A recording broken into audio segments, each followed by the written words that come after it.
Dear Deontay Johnson, the family comes first. Hard work, hard work, hard work, hard work, hard work, work. There you go.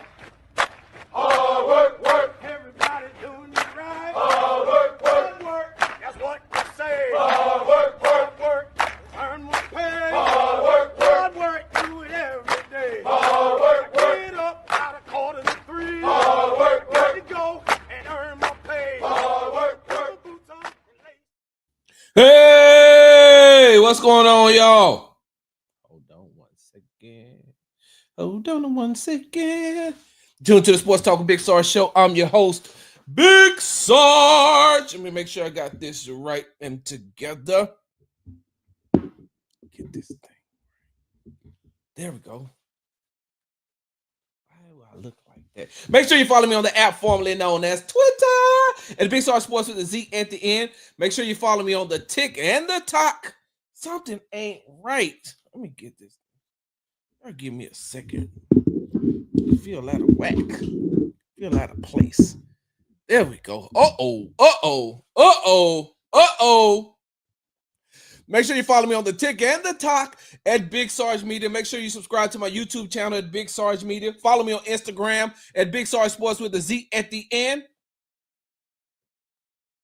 Because, we do everything for the gram. And make sure you subscribe to the Locked On Texans podcast and to the Locked On Texans YouTube page before I even get started, before I say good morning to everybody who's joining. I see you over there, and I promise you all know that I will get to you, but I have to do this first.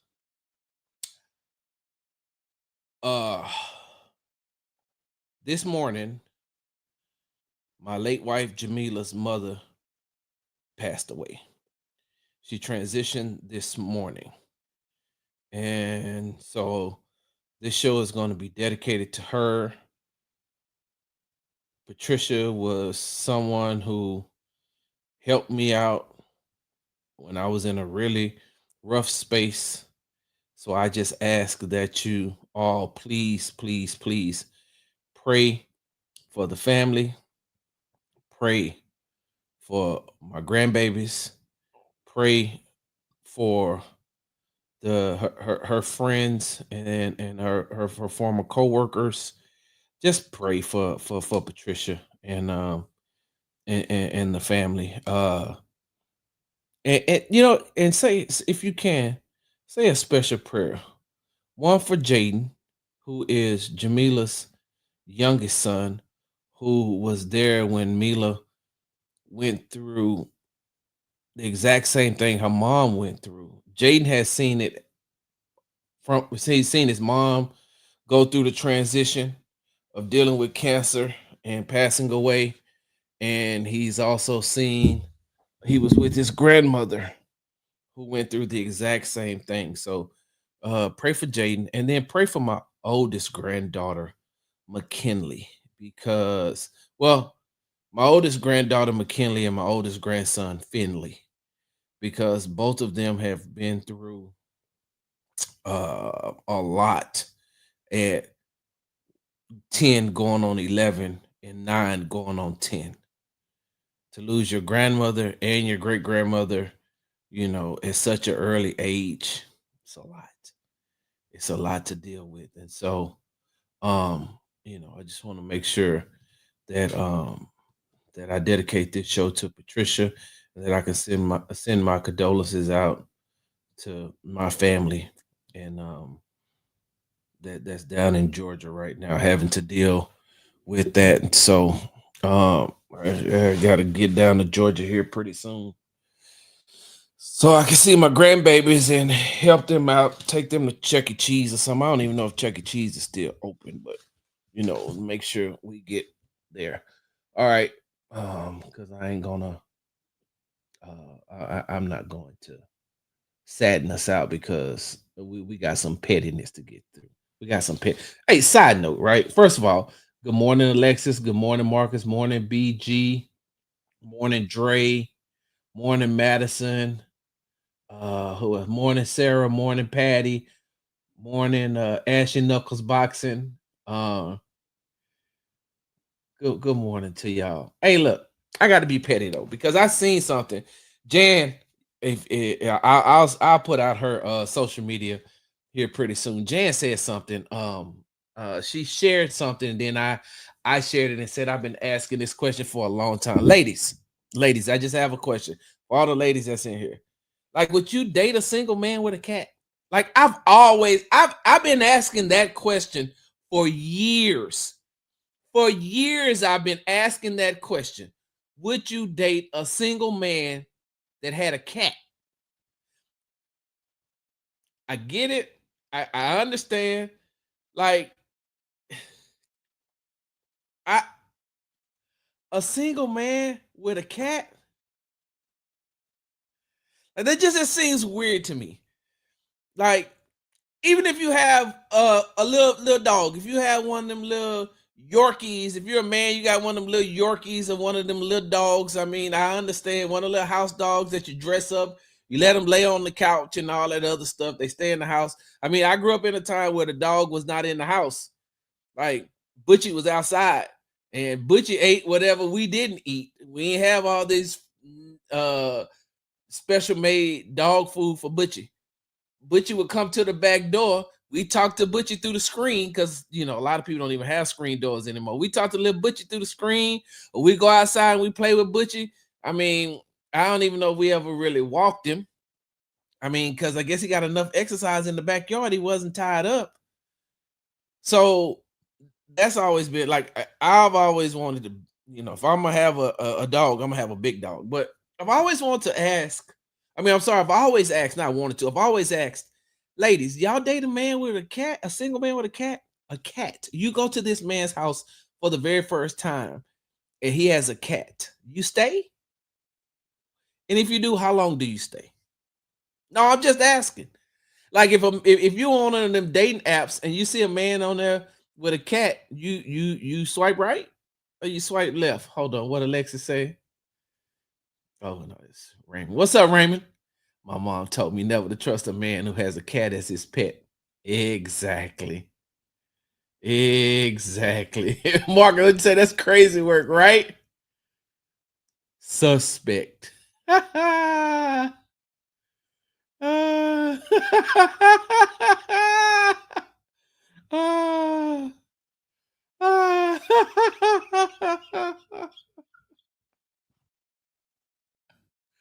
uh,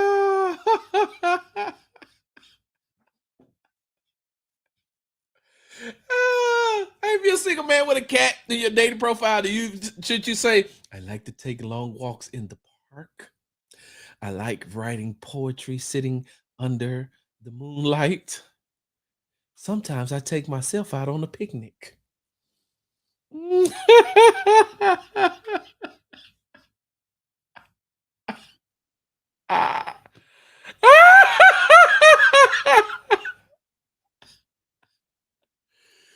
And this is probably why I can't get no sponsors, because I'm too petty. Because I'm too petty.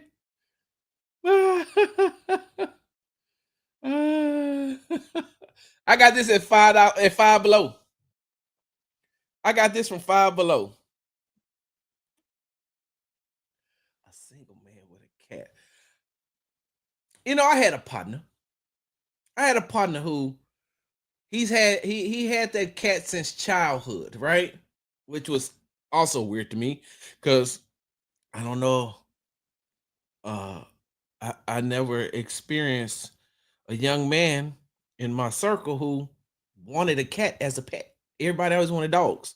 But one of my partners had a cat, and he really, really loved that cat. Like, he really loved, and it was a pretty cat, don't get me wrong. Big, fluffy white cat. And I'm just still saying to myself, like, this is weird. Why are you an adult male with a cat? Like, that should stay at your mama house. Why is it at your house? And how you gonna get any women with a cat? No, I'm just asking because that's just weird to me. I'm sorry. One, I'm allergic to cats anyway, so I can't be around cats. I'm a, what is it called? Not the dandruff, but the, what is it? It's not dandruff. It's something. It's something that starts with a D that the cats have that I'm allergic to. I can't remember the name of it, but anyway, I'm allergic to cats, and so I'm just like, no, I can't be around cats at all. But a single man, hold on. There's guys I know right now. They're not single, they're married, but they have multiple cats in the house. And I'm saying to myself, why do you have a cat though? No dogs. You just got a cat. And I keep asking myself, like, I really want to speak to a young lady who's dated a man who had a cat. And how was that interaction? Because if you all know, like, cats are possessive as well. Cats are very possessive. And this used to be the old wives' tale. I have no clue if that still exists, but they was like, yo, if you got a cat and you have a newborn, do not let the cat be around the newborn. Don't let because the cats are possessive and the cats are jealous and they don't want nothing near. So I'm just like, what? Hold on, what Marcus say? Let's see, I need to check out because something definitely wrong with that picture. And for sure, Keezy. Right. I can't. Yeah, yes. Yep. Exactly. What they say? Cat sit down, sneak, can't trust. Exactly. That's why they say you can't have them around the baby, right? That's it. Dander, right? I'm allergic to dander. Hold on, what Patty say? If I met a guy who is absolutely awesome, I wouldn't discount him because he owns a cat.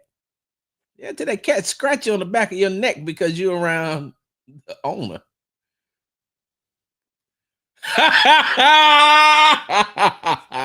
A man that has a cat is probably not getting no cat. All right.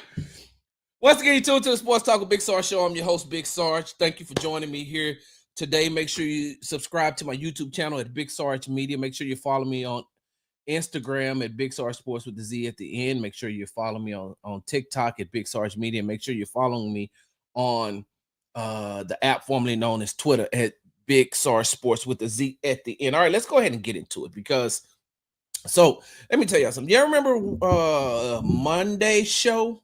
Today's Wednesday, right? Today's Wednesday? Yeah.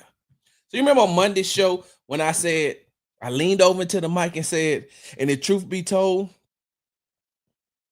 I'm a source for your source. And then on Tuesday, today's Wednesday. Yeah, I'm gonna tell you what has me all thrown off because the Texans play on Saturday. So by the Texans playing on Saturday, everything that happens during the week gets bumped up a day. So normally we talk to Coach on Monday after the game. So he after Sunday's game, we'll talk to him Monday, and then Tuesday is an off day, and then the week starts again Wednesday, Thursday, and Friday.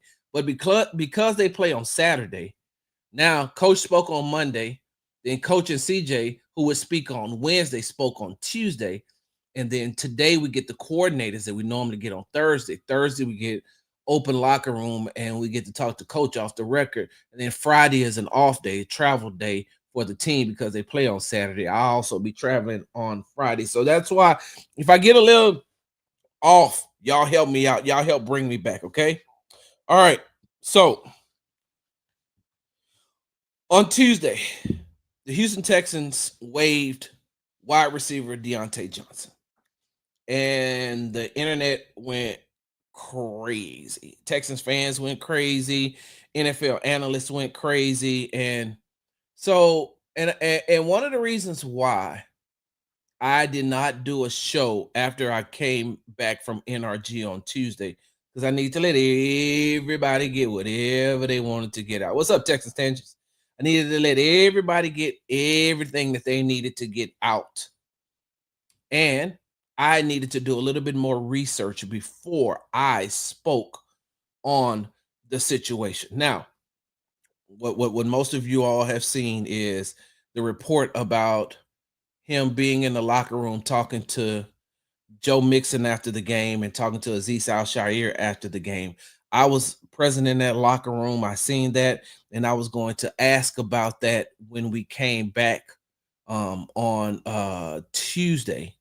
When we came back on Tuesday, but the Texans waived him before practice.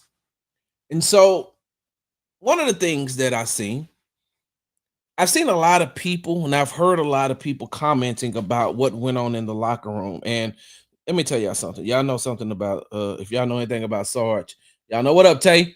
If y'all know anything about Sarge, y'all know that I'm good rolling one deep if I have to.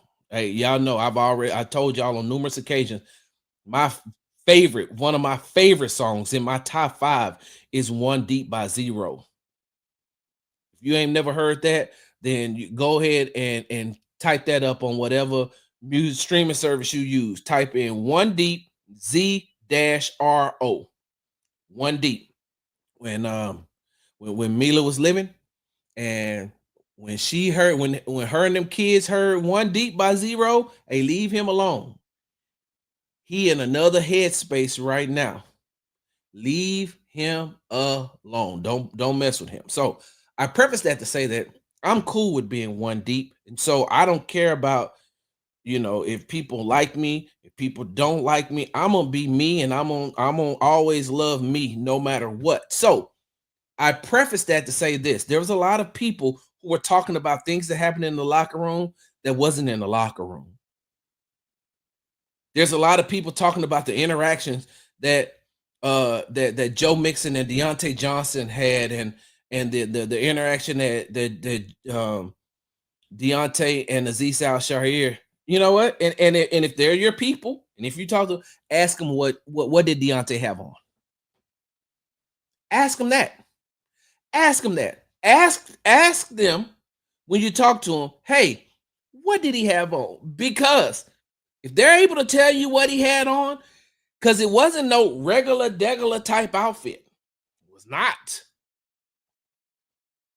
Now, on what's today? Wednesday? On Thursday, when we come back and we do Thursday show, and you go and you talk to the people that you trust and you love the most, that is your source or whatever the case may be, ask them, hey, what did he have on? And if they could tell you, I will know. I will know who was in there, who wasn't. If they tell you what he had on, then that means they got it from somewhere else. So I'm prefacing my statement by saying you all heard a lot of truth from a lot of people who weren't there. A lot of people aggregated. A lot of people took other people's information and used it as their own. Didn't give credit to the sources. And so I watched that and I said, okay. So he did have the interaction with Joe Mixon as far as talking, not an interaction, when I say interaction, not an altercation. They had a long conversation. He had a long conversation with Aziz Al Shahir. Right? So that's true. Another thing is true. That is, yes, he wait.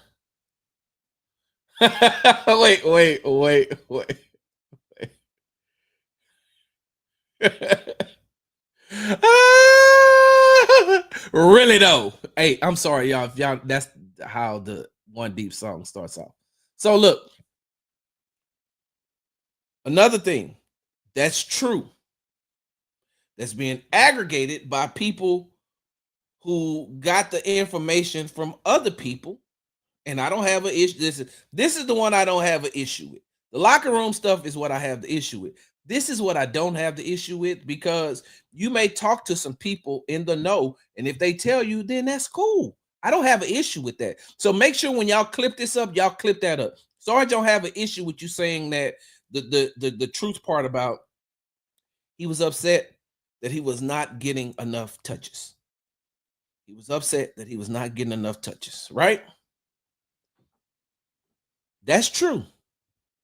That's true. I got it confirmed from 3 sources. I got it confirmed from 3 sources that yes, he was very upset that he was not getting enough touches. So one of the reasons why Oh wait, hold on. Yeah, I remember I told y'all this. It's like, oh, to listen to Sarge, he's not a reliable source. If I want a reliable source, and then they named other names, I was like, hey, that's cool with me, brother. You know how I am. I don't care about being. I don't care about. I don't do breaking news. The breaking news that I break is from it. Hey, the Texans waived Diontae Johnson and put K Stover on injury reserve. Know how I knew that? The Texans sent me an email. Cool. I didn't know either one of them. But even the stuff that I do know, I don't do breaking news. Breaking news makes you old. Y'all ever looked at how, like, go back and I'm going to use President Obama for example. Look at how President Obama looked when he first went in office, and looked how President Obama looked when he got out of office. That's what breaking news will do to you. And I'm just talking about how he aged. That's what breaking news will do to you. And if you don't want to look at it that way, look at it like this. Look at Adam Schefter. Have y'all ever seen Adam Schefter without makeup on? This ain't no knock at Adam. I'm not trying to, I ain't shooting no slugs at Adam. Have you ever seen Adam Schefter without makeup? He had bags under his eyes. Because when you do the breaking news, you're constantly like this. You have no other life you're always waiting and waiting and waiting and waiting and waiting for the next story. The ESPN pays them well for that. Hey, that's cool. That's not for me. I could break news. I could break news all day long because I get stuff and I'm told stuff. And I'm told stuff by confirmed sources. But one of the reasons why I really get the breaking news is because they know I value relationships over clicks. Ooh, ROC, relationships over clicks. Hey, Alexis, can you send me that? I need to remember that. Sarah, can you so as I digress, yes, the locker room part about him meeting, the locker room part after the game on Saturday is true. The production part is true. Now, here's where it gets tricky. I said on the Locked On Texans podcast, and I put this out on the clips. I clipped it up and put it out because I said the one thing that I was apprehensive about was when it came to Deontay Johnson is I can't understand how you're on your third team in the same calendar year. I don't understand how you couldn't stick with a Carolina Panthers team who was looking for an identity when Bryce Young really needed a reliable wide receiver, and you couldn't stick to that. And next thing you know, Adam Thielen looks amazing. I don't understand how you can't get along with. I don't understand how you couldn't stick with the Baltimore Ravens when they have one of the best locker rooms in the NFL. I don't understand why Lamar Jackson had to pull you to the side on more than one occasion to try to talk you down off of a ledge.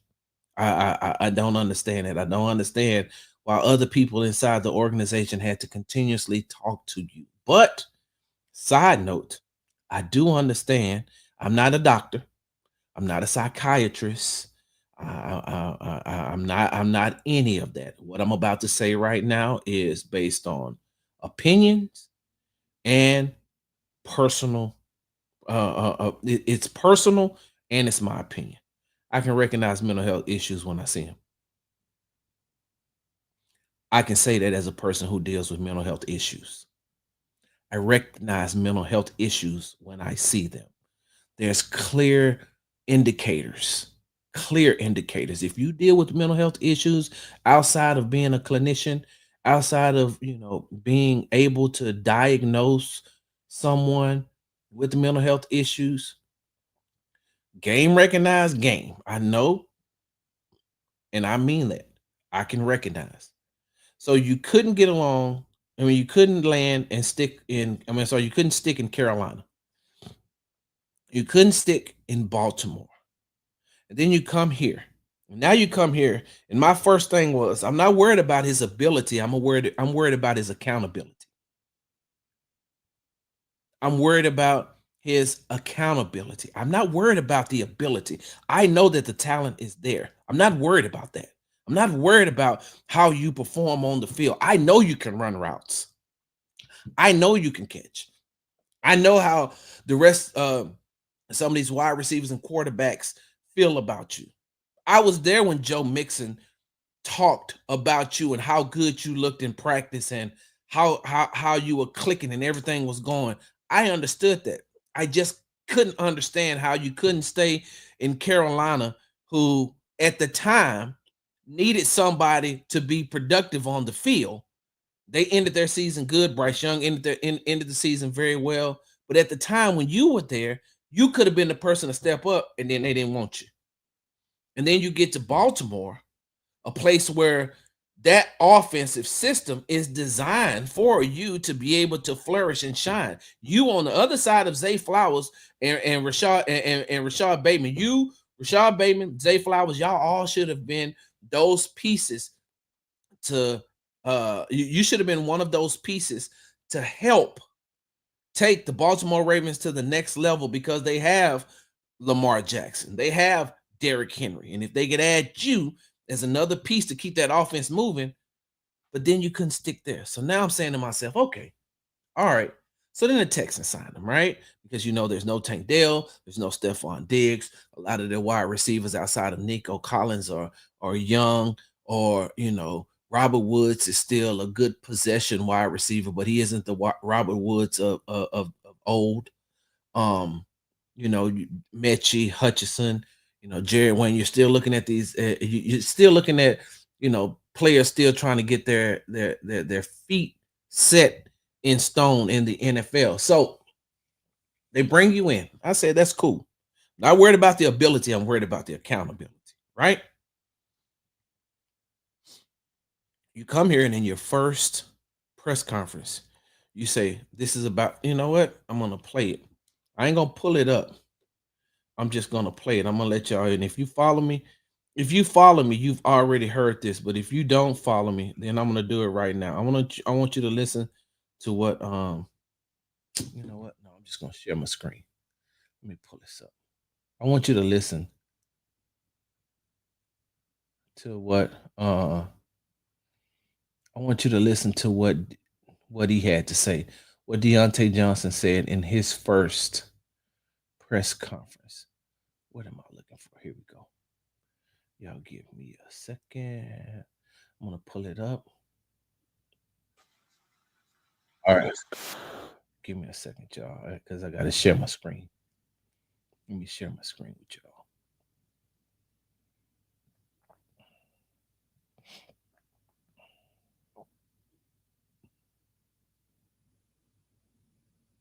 Just the other guys have been around, and just the culture in general.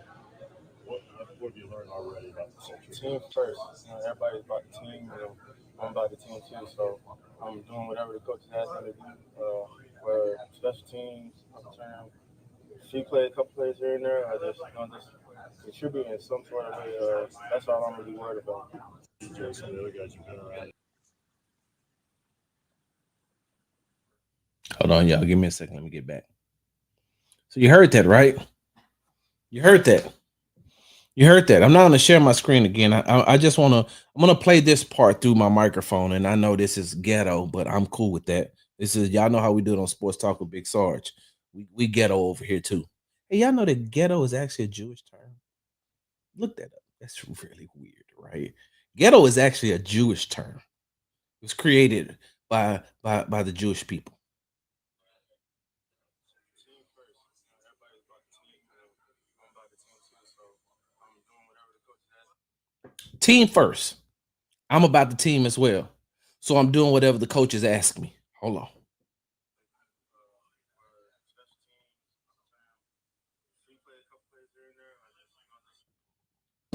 That's where it gets interesting.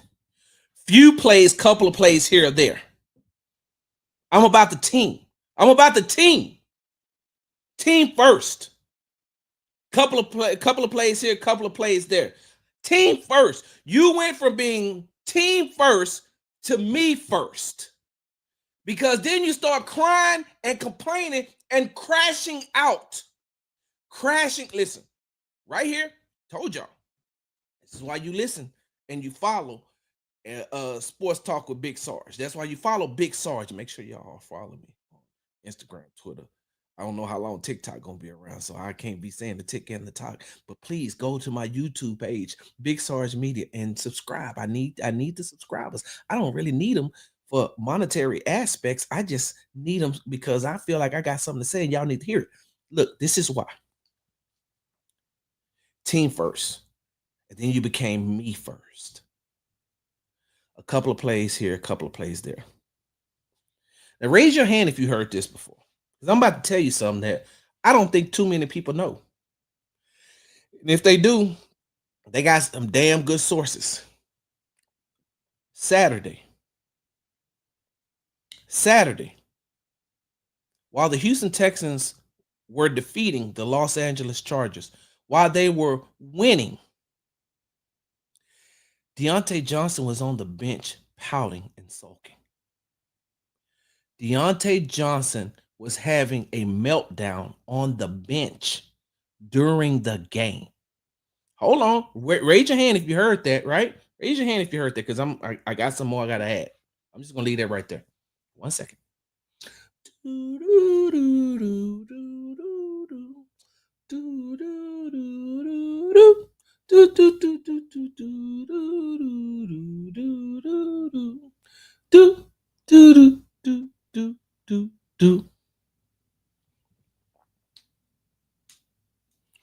So you start crashing out during the game, which led to you having to have the conversations after the game, right?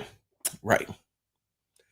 So Deontay Johnson was waived because he complained about the lack of touches that he was getting in the offense.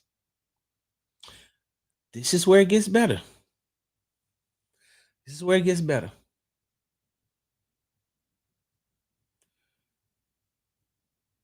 He said, Deontay Johnson said, there is no way you don't get the ball to your all-pro wide receiver.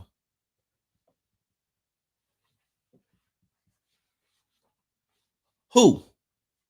Nico had 7 catches for 122 yards and a touchdown. Well, the all-pro receiver you see on this team.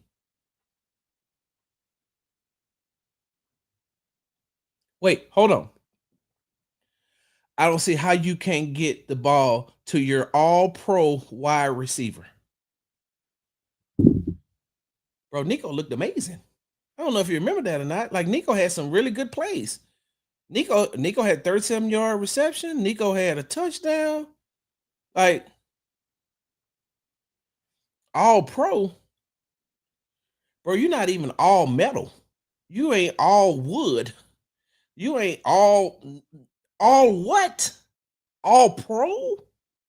The dude who's been on his 3rd team in the same calendar year.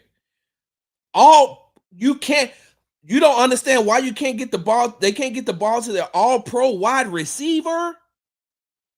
Nico 8. He 8. Bro, what are you talking about? All pro. Where are you all pro? Have you been playing Madden? Have you been playing Madden and then you came over and took that Madden mindset into that? All pro? Gets better than that.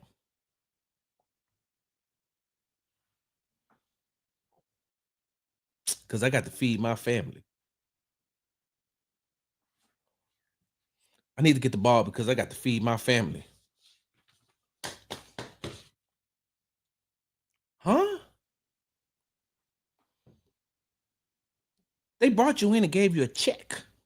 They gave you a job. They gave you a job where you get a check. I don't know if you realize this or not. When you make the playoffs, you get playoff money. So that's an additional check. The game that you won on Saturday, the game that the Texans won on Saturday, you get a check, an extra check. What do you mean you got to feed your family? Side note. Hold on, I got to write this down, y'all, because I got to remember this.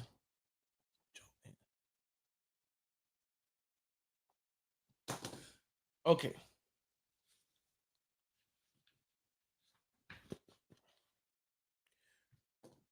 You got to feed your family. You need touches because you got to feed your family. are you talking about, my guy? What are you talking about? And if you really took a step back, and if somebody who was in your corner, because look, let me tell you something. You don't just crash out automatically. It's a buildup to a crash out. This type of crash out, this is a buildup. Look, I've been covering this team for a long time. This ain't the first person that's crashed out. Let me tell you all that. They just handled it a different way. There's been some crash outs in the Houston Texans organization. They just handled it a different way. So you don't just automatically crash out. You're talking to somebody else away from the facility, away from NRG, away from Methodist Training Center. You don't just crash out. So where was your support system? Or do you just have people around you that's yes men because they want whatever you get? Right? Right. So, because I got to feed my family. Bro, did you not take a look at the situation? There's a possibility that Tank Dell won't even play football in 2025. There could be a possibility that Tank Dell does not touch the field for an entire season. Now, I don't wish that on him. I don't wish that on him at all. But there's a situation where he could possibly not touch the field for an entire year. Nobody really knows what's going to happen with Stephon Diggs. Nobody really knows what's going to happen with Stephon Diggs because he's gotten a year older. He's dealing with that injury. He's going to be a free agent. What type of money is he looking for? If he comes back to Houston, is he going to give them a team-friendly deal? He is definitely still productive when he's on the field. A second year in this offense would be huge for not only CJ Stroud, but for the rest of the offense, and it'll free up some of that pressure that these defenses try to put on Nico Collins. So now you got Stephon Diggs questionable. You have Tank Dell questionable. You know what that means? That means that there's a chance that if you just come in, do what you're supposed to do your job, they could sign you. They could sign you. The Texans could sign you based off of what they're going through. Because if they don't go out there and they don't get another veteran wide receiver, then they got to use their young players. They got to try to draft somebody. And now you've put yourself in a prime situation, whereas you can maybe get a year or two here. You can still make some money. You can showcase what you could do here. If you come back on a 1-year deal, that's a 1-year, hey, look, I'm here to prove it, a 1-year prove it deal. And then maybe you could re-sign with the Texans, or you could sign with another team and get more money because you proved it. But now, by getting yourself cut and getting yourself waived, you've only proved to the rest of the league that you're not stable, that you can't get along. The Texans have one of the most family-oriented, team-oriented locker rooms. If you can't survive in the Texans locker room, then that's a you problem, not a them problem. That's a you problem. Inside of that Texans locker room, all those players are for the players, team, and each other. I'm not telling you something I heard. I'm telling you something I know. So when you start complaining about touches, when you start complaining about you're not getting enough touches, they're not getting the ball to their all-pro wide receiver, I can't feed my family with this amount of touches. Bro, you just got here. You just got here. You don't get to walk in the door and command anything. You don't get to walk in the door and think that you automatically become the number one wide receiver.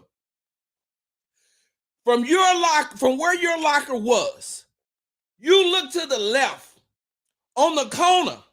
As soon as you walk through the door, the corner locker, you turn to your left and you look, and you're looking directly at the all-pro wide receiver, who would have been an all-pro if he didn't get injured and was out for 5 games. You had a perfect view to Nico Collins, and you still said an all-pro wide receiver? You told me specifically when I asked you about which one of these guys have you gravitated to that has helped you get acclimated to being with the team and being in the locker room. You said Nico Collins. So you knew who Nico was. You seen the production that Nico's had. You knew that, you knew that Nico was leading the NFL in receiving yards before he got injured. You practice with him. You know who he is. You know what he does. And you say, I need to feed my family. I need touches so I can feed my family, and I'm an all-pro wide receiver.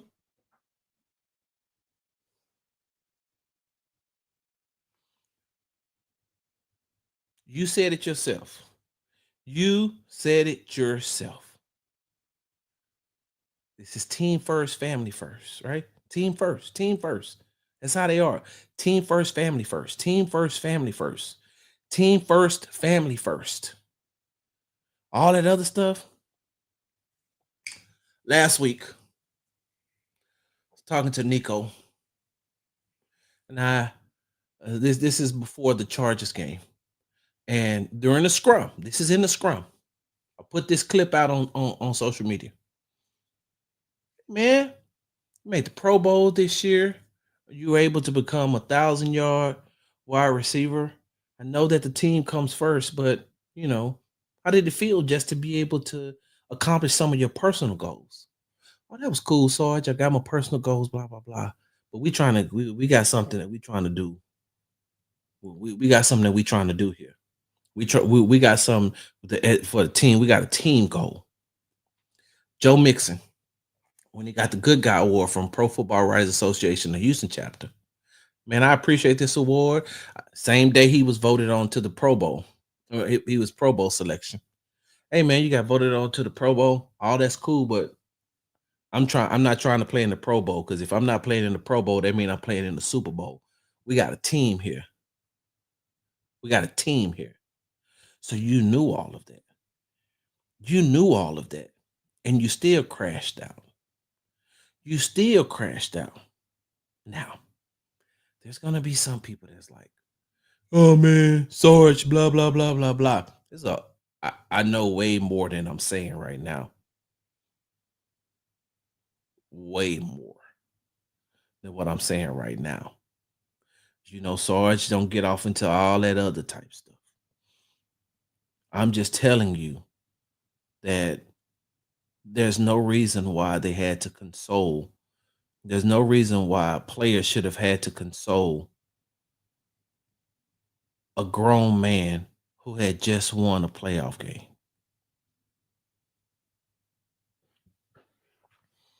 If you say it's about the team, those were your words. I didn't say that. You said team first. You said this is a team first environment, and then you went against the team. Then you crashed out. And the sad part about it is, a lot of people seen the crash out coming. A lot of people seen the crash out coming. But the way that the Houston Texans operate now, they're like, okay, we don't need any further distractions. Which should further let you know, if they waive him before one of the biggest games of their season, they waived him before going up against the Super Bowl champions. They waived him knowing that they need another body. They waived him knowing that they could have used his production on the field. They waived him. So what does that tell you? You know what Deontay Johnson getting waived on Tuesday was like? Smokey getting fired on his day off. How you get fired on your day off? You got fired on your day off. Diontae Johnson, that's what the equivalent to. You got fired on your day off. Now, I don't want to sit here and harp and down talk, because the young man might really be in need of help. And if he is, I want him to go get the help. But what I also need you to realize is that these NFL jobs don't just come around like that. And you've had 4 opportunities and you've squandered all 4. You've squandered all 4 opportunities. Another thing, if you needed an example of what that locker room is like, if you needed an example of how people may have gotten things misconstrued with you, how people how you could have come into the Texas organization and said, "Hey man, look, some of the things that was said, in my past about the other teams I was with, man, that stuff ain't true. That stuff not true, or some of the things are being inflated. Some of those things aren't what they said they were." And then you could have come here and you could have come to Houston and you could have proved that. You know how I know? Because I talked to Joe Mixon on a continuous basis. Before Stephon Diggs got hurt, I was talking to Stephon Diggs on a consistent basis. People have talked to both of them. Y'all remember the reputation that both of those guys had before they got here? Before they got to the Houston Texans, both of those guys had the reputation of being what? Disruptive, selfish, not a team first guy, not a locker room guy. And I'm saying to myself, where? Joe Mixon got the Pro Football Writers Association, the Houston chapter's Good Guy Award. That's awarded to a guy who has been who has been media friendly. How about that? Joe got that award and he said, "Man, y'all sure y'all giving it to the right person?" Joe said, "I ain't never got nothing like this before." Joe ain't never had a bad thing to say about none of the media members on the record or off the record. Joe has spoken to us when, "Hey, can we talk to you, Joe?" After losses, Joe spoke.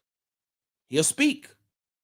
So I'm saying to myself, now how did he get this reputation in Cincinnati?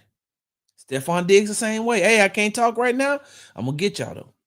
Then he would talk to us. If you talk to him to the side when he ain't doing nothing, he'll talk to you. And I'm saying, "But I heard when you were in Buffalo, you was this way." And that could have been true. That could have been true for Joe in Cincinnati. That could have been true for Joe in Cincinnati and Stephon in Buffalo. All I can tell you about is my interactions. All I can tell you about is what I've seen, what I've noticed. And those guys being here, totally different from what you hear on the outside. Totally different from what you hear from other media members from other places. I'm saying, so Deontay, this was your opportunity to come here and prove it. Training camp. I'm gonna go back and I got to go back and find the clip.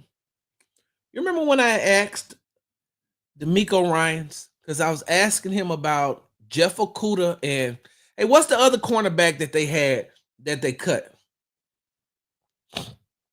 I can't think of what's the other cornerback they had. They had Okudah and they had another guy. Oh my God, I can't think of his name right now. Can somebody tell me? Somebody, y'all remember that? CJ Henderson, right? Is that right? Texas Underground? CJ Henderson, right?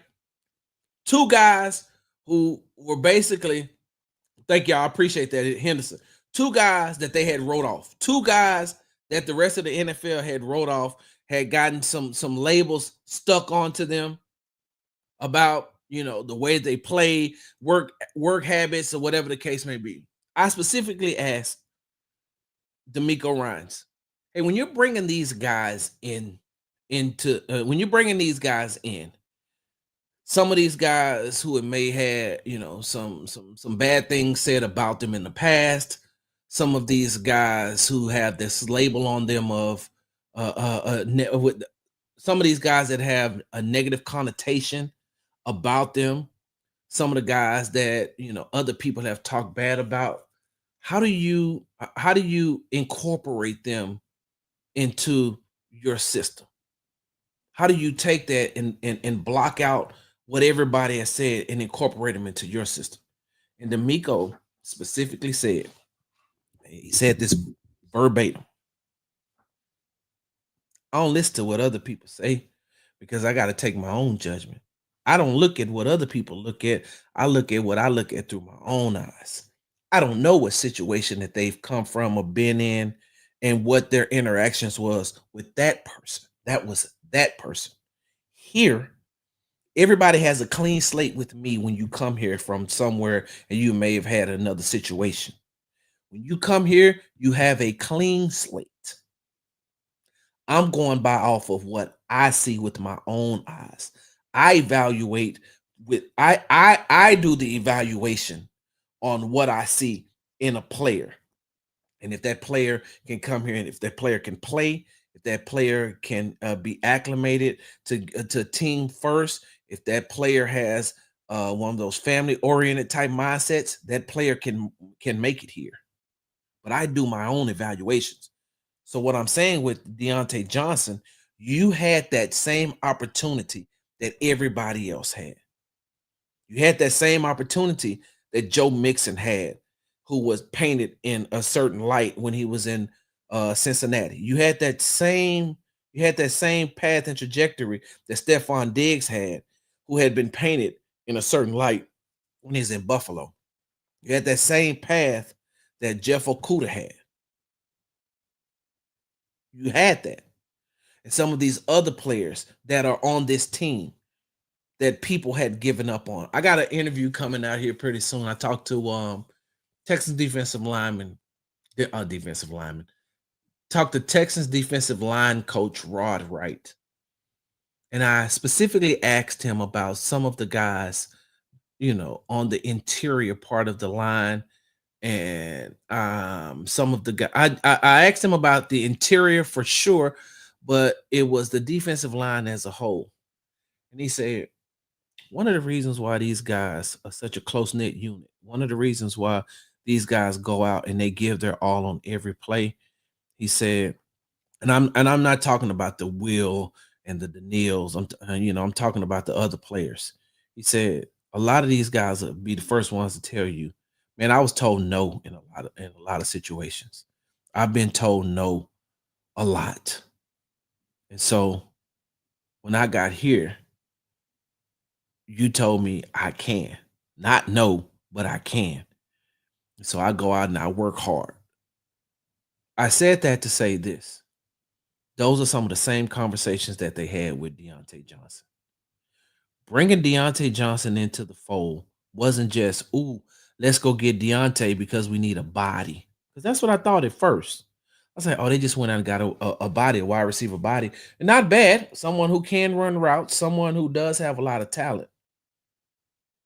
But he didn't just get a phone call and they say come to the Texans. Of course, they won him off of waivers, if I'm not mistaken, right? Because there's another team that won. They won him off of waivers, but to even be put in that situation, right? It wasn't just, hey, let's go get Deontay. No, it was okay, how does he fit this team? What is he good at? What is his attitude like? Why has he been on these teams? Why has he not been on these teams? And then he gets here and he sells them that he's a team first guy. And then you crashing out during the game. How? How? How? How are you crashing out in a game that you all won? How are you crashing out knowing that you're going to get another check? Because win, lose, or draw, however it plays out on Saturday against the Chiefs, there's still going to be a playoff check because you played in another game. The playoff money is different. The playoff money is different. You also could have helped this team and made a difference. But you don't just get to come in on a.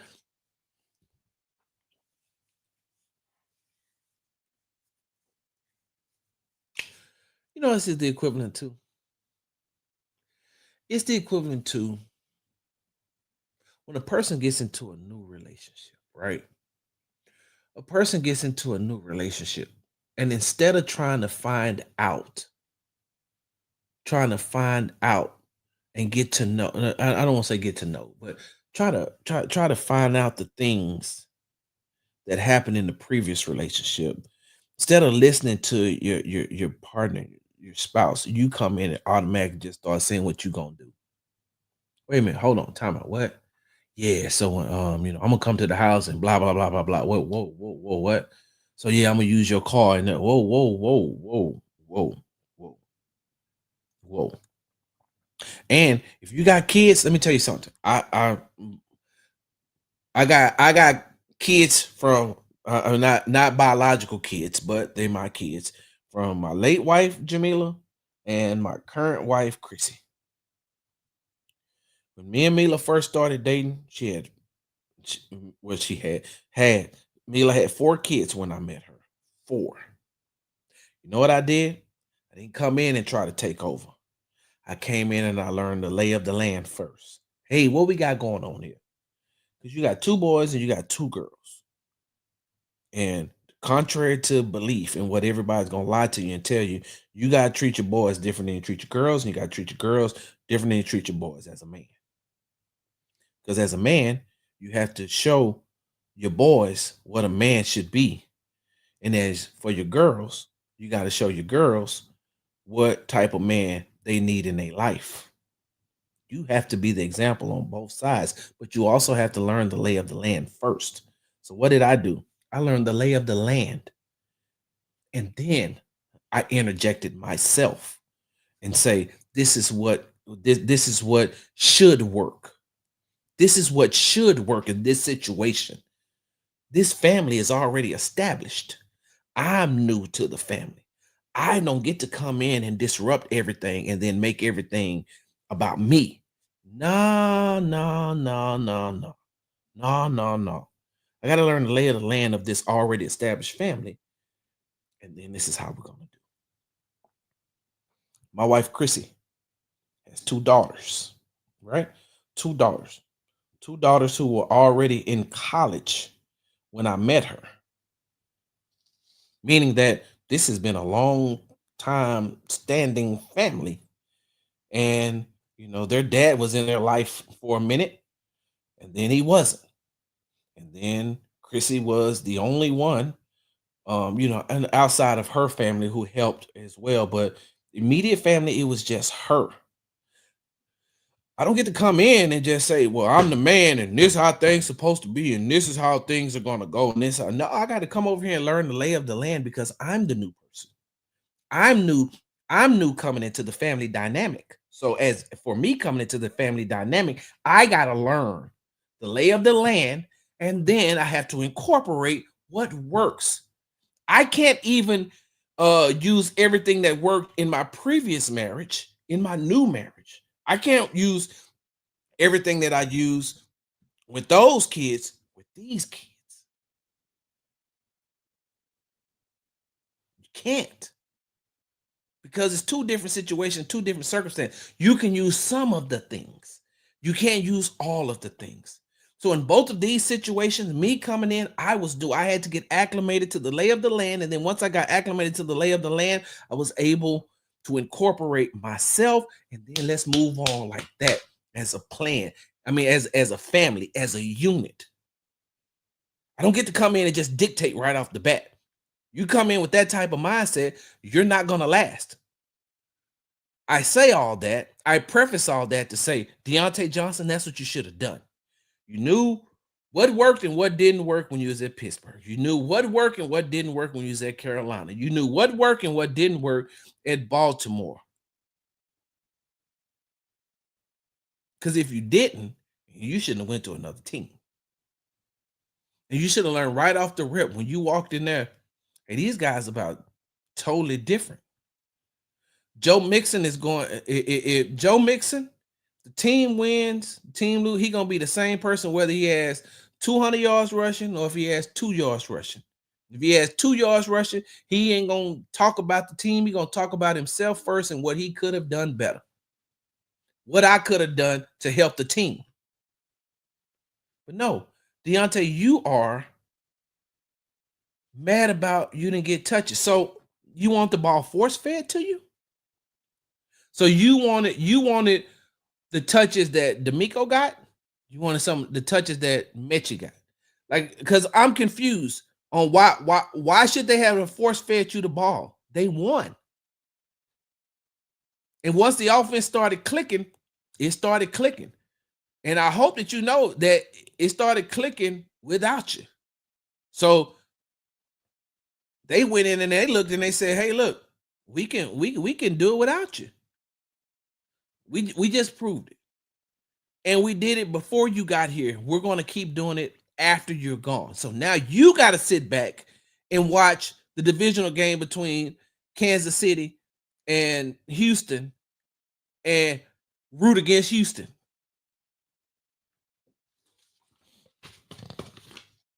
All pro wide receiver. How come you can't get the ball to your all pro wide receiver?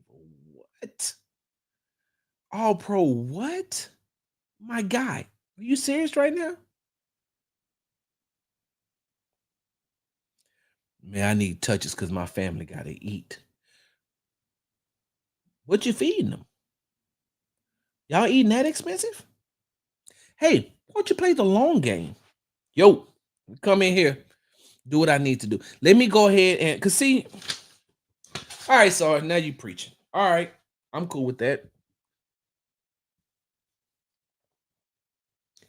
You can't come in and say you're gonna do whatever the team asks you to do, and then don't do what the team asks you to do. Only thing they ask you to do is come in, do your job, and leave. That's it. And if your job consists of doing whatever it is to help the team win, right? You said if that's special teams, if that's getting a lot of plays, if that's not getting a lot of plays, like I keep harping back because I'm using your words against you. You said that. Those words came. Do you understand the words that are coming out of your mouth? You said that. But there's a difference in saying and doing. You can't look. We got a saying that we used to have when I was growing up, and I don't know if the young kids still say it or not. I don't know. I still live by it. Don't talk about it. Be about it.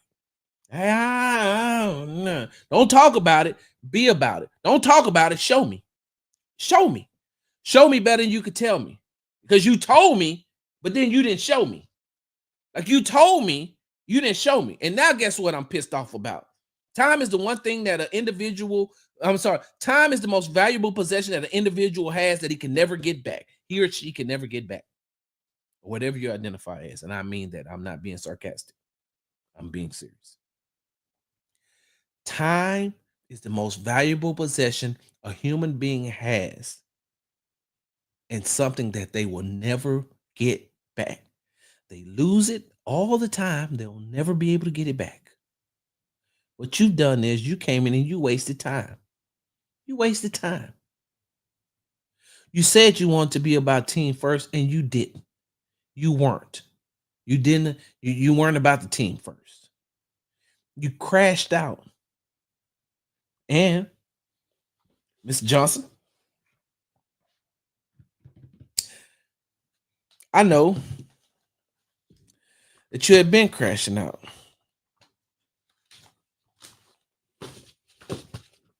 I know that you crashed out because you couldn't play in the Ravens game.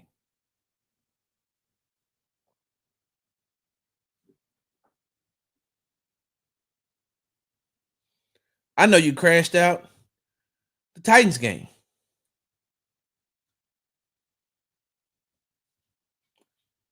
They seen this coming. That's why they didn't hesitate to cut you when you did it the third time.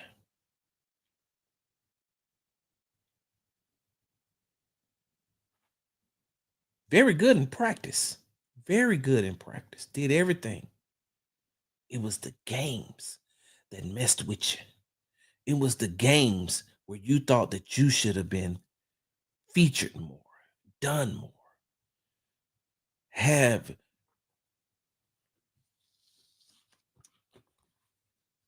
I got part of my book, right? Part of my book, Views from a Vet, a self-help love story. And I call it a self-help love story because after you read it, it's all about you. It's all about doing the things to love on yourself. A lot of times we don't love ourselves enough. We give our love out to other places, and our own body and mind, souls, and spirits need it. So that's why I call it Views from a Vet, a self-help love story. In one part of the book, I say, attention. Attention. I'm sorry, not attention. Let me take that back. Being addicted to attention is worse than being addicted to any narcotic. Being addicted to attention is worse than being addicted to any narcotic. Some of y'all will get that, some of you won't. You're gonna have to read the book for the rest. I'm gonna let y'all know when that book's coming out. It's coming out, definitely coming out this year. But attention is a hell of a drug. That's why you see so many people act the way that they act on social media. That's why. They're addicted to attention. That's why you see these people who are always constantly looking for clicks, likes, retweets, reshares, want. I remember back in the day, and I'm about to get ready to end this show. I remember back in the day, people used to, it used to be, yeah, but I got more money than you, though. I got more money than you. Then it went from, I got more money than you, then I got more women than you. I'm talking about from a male's perspective. I bet you ain't got more women than I got. And they didn't say women, they used another word. I ain't gonna use that on here because I got granddaughters, daughters, mothers. I don't believe in doing that. I bet you ain't got. I bet you ain't got them. No, I bet you ain't got more money. But did you notice, like in the last about 10 years? What's this? 2025? Yeah. We noticed about in the last 10 years. First thing people want to say, well, why should I listen to what you have to say? Look at how many followers you have. Look how many people liked and retweeted the liked and retweeted what you said. Look how many shares you got. How many likes did you get on that comment? How many followers do you have? And that's when people start saying that to me, hey, bro, I'm gonna block you, or if we're talking face to face, I'm gonna walk away because I don't want to hear it. How many followers do I have? So that negates what I'm saying, right? Well, it negates it to you because you're seeking the attention. And if you got, let's just say you got 100,000 followers, right? How many of that 100,000 do you know? I know how many I got because, and I'm just talking about on Twitter. I know how many I got on Twitter because it shows you every time. I got 9.5. I got 9,500 and something supporters. I don't like to call them followers. I like to call them supporters. Do I know every one of them? I do not. But there's something that I said or something that I've done or something that I do that makes these people want to support me and support me in what I do. You think that if I'm talking to somebody and they say something that I disagree with, and I'm gonna be like, well, you only got 800 followers, so like, why does it matter? There's been many times that I've laughed at some of these local media guys when they be like, well, you know, how many followers and blah blah blah blah. I don't care nothing about that guy. You do. I don't care nothing about that. Just seeking you need that attention. You need that attention. You got to put that attention in your vein. You got to toot. Y'all know what tooting is? Marcus know. Marcus know. If anybody know, Marcus know. You know what tooting is? Sniffing. Know what tooting is? You got to sniff that attention. I need that. I need Facebook. I need Twitter. I need Instagram. I need it. Ooh. 44,000 likes. Ooh, I need that. Ooh, 100,000 followers. I need that. Ooh, I gotta put this thing out because I need it. I need it. Inject it in my veins. Inject that attention that I'm getting from people that I'll never know, never see in life. Oh, I need it. I need it. I need it. I need it.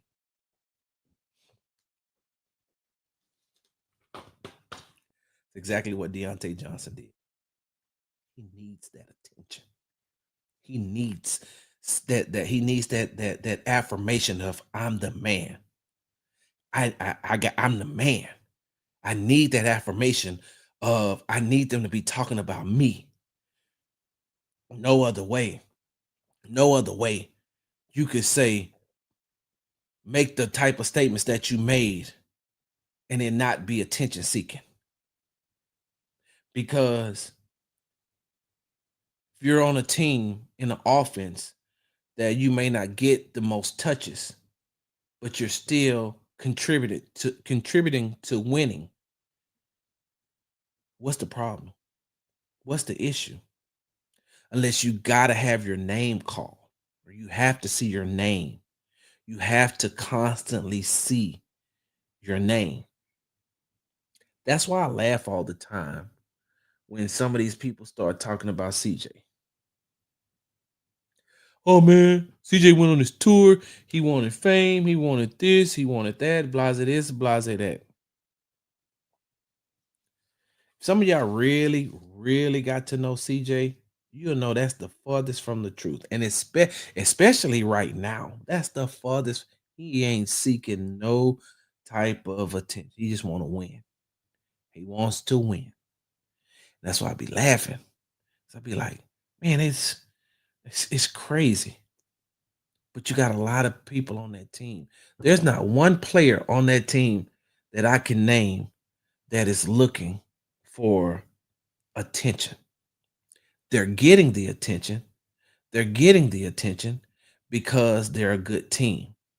CJ gets the attention because he's a good quarterback. He had an outstanding rookie year.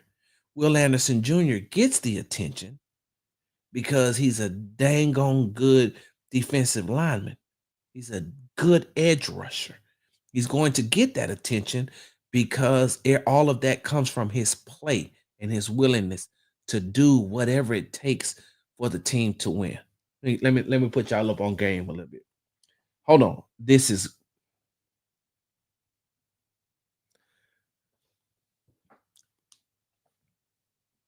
right here. DQ, you said it best. That I'm gonna leave that there for just 1 second. Derek Stingley, Deontay Johnson is an all-pro. He's an all-pro. Excuse me. Excuse me.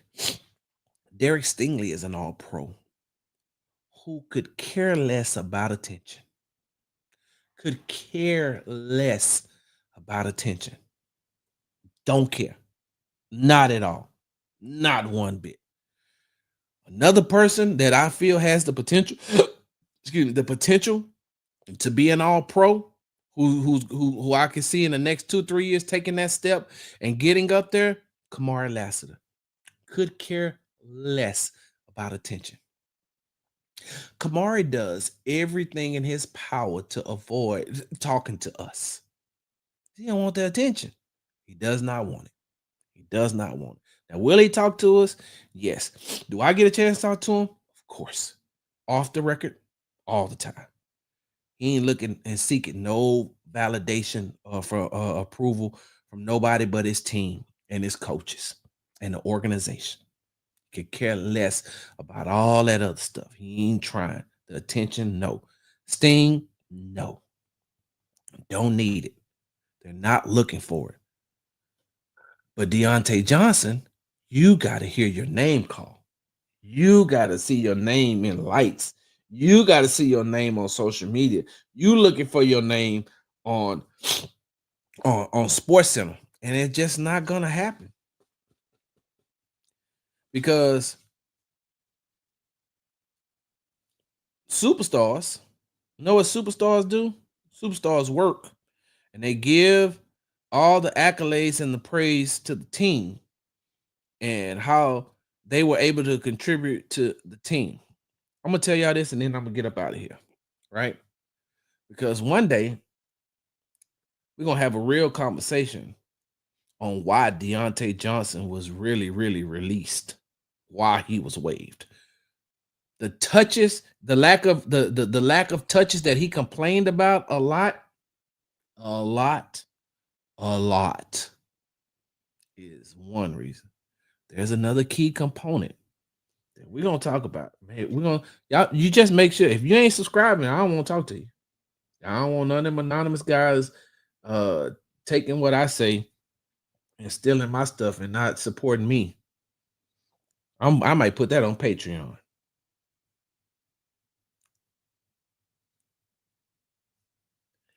I might put that on Patreon. If you want to get it, you're gonna have to go. You're gonna have to subscribe and pay for that. So let me tell you what real superstars do, and I'm gonna get up out of here. I'm gonna read some. Oh, hold on. Yes. Yes. Hall of Fame. Yes. Yes, Texas Tangents. Yes. Andre Johnson. Yes. I'm not surprised. I seen the picture. I was not surprised. Let me tell y'all what superstars do. When I put out this raw right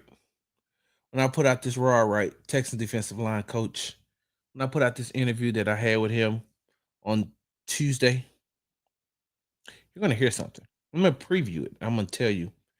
I'm gonna tell you what you need to listen for. One of the main things. Well, there's two things you need to listen for. One, you need to listen to how Danielle Hunter gave him a black eye before the game against the Chargers. You gotta hear how he ended up with a black eye from Danielle Hunter. That's the first thing, because that's hilarious. Two, I want you to hear him talk about Will Anderson Jr. I want you to hear him listen to what he says. And I'm going to talk about Will. I'm going to talk to Will here within the next 2 days, and we're going to talk about it and get into it a little bit more. Coach Wright said, we won on Saturday. We won on Saturday. We won the game on Saturday. And then Sunday, I come back to the facility, me and the other coaches, to watch the film. Me and the other, D-line coaching, would come in to watch the film. And when they come in, hold on, y'all. I got to look at something right quick before I even say, because I got to give props to somebody else. What am I looking at? Is it? No.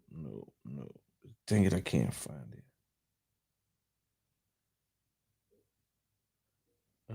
Let's see, Rod. Where is it? It's another guy. Nope, it's not. It's not. Y'all give me 1 second. I'm trying to find Nate Ollie. Nate. So he says him and Nate. Coach Rod Wright, Nate. I think that it may have been some other people. I don't know. But he said that they're in there watching the film. Right? They're to watch the film. You know who's come to the facility on Sunday to sit down and watch the film? Will Anderson Jr. Coach said, he was like, what the hell Will doing here? Why Will came to watch film. Will didn't want to talk about anything he had done good in the game. He specifically pointed out what he could have done better. What he could have done better to help the team win by more. What he could have done better to establish and help the team out more. What he could have done, what he needs to improve on. Hey, Coach, let me see that again. Yeah, I should have done this. Hey, Coach, let me see that again. Yeah. Ooh, right there, I messed up. He don't broadcast that on social media. He don't need to hear his name or heard or anything like that. But that's what people who are addicted to winning and doing whatever it takes to help. What I mean by addicted to winning, doing whatever it takes to help the team win. You don't care nothing about all of that stuff, man. You crashed out, bro. You crashed out. And truth be told, there's a lot of people. This is the crazy part about it, y'all. This is the crazy part about it when it comes to everything. For as disruptive as Deontay Johnson was when he was there for the 3 weeks. And what I mean, I don't mean like very disruptive, but just what wasn't on the same page with the rest of the team. For as much as he did that, you know that these dudes still wished him the best and are praying for him and hoping that he gets another opportunity. One player told me yesterday when I was like, man, bro, that was surprising news that I get the email that Deontay Johnson is cut. I was like, bro, that's wild. Like, yeah. One of the players, one of the big name players said, but I'm praying for him because I hope that he gets another opportunity to play somewhere. I never wish or hope that a young African American male doesn't have a job. No, despite what he went through, despite what happened here, despite everything that may have transpired during his brief and short time here, I don't have nothing negative to say about him, and I wish him nothing but the best. And I'm telling you, I'm talking to somebody. This is off the record. This ain't in no scrum. This ain't in with other people around. This is me talking to a player one on one. So I wish him nothing but the best. Because just because it didn't work out here, don't mean that it can't work out somewhere else. And there may be 2, 3 other teams down the road. But some way, somehow, I'm praying and hoping that he gets to that team and it is everything that you want it to be. And some of the other players in that locker room echoed those sentiments. So that's how you know that team they all operate as one big unit, and it starts with D'Amico. It starts with D'Amico on down. They don't wish no bad on nobody. They don't wish no negative on nobody. If it doesn't work, it just doesn't work. We move on. If it doesn't work, there's a lot of players that have come and gone in the last 2 years, and either by the organization's choice or by their own choice. Let me get y'all one more before I go.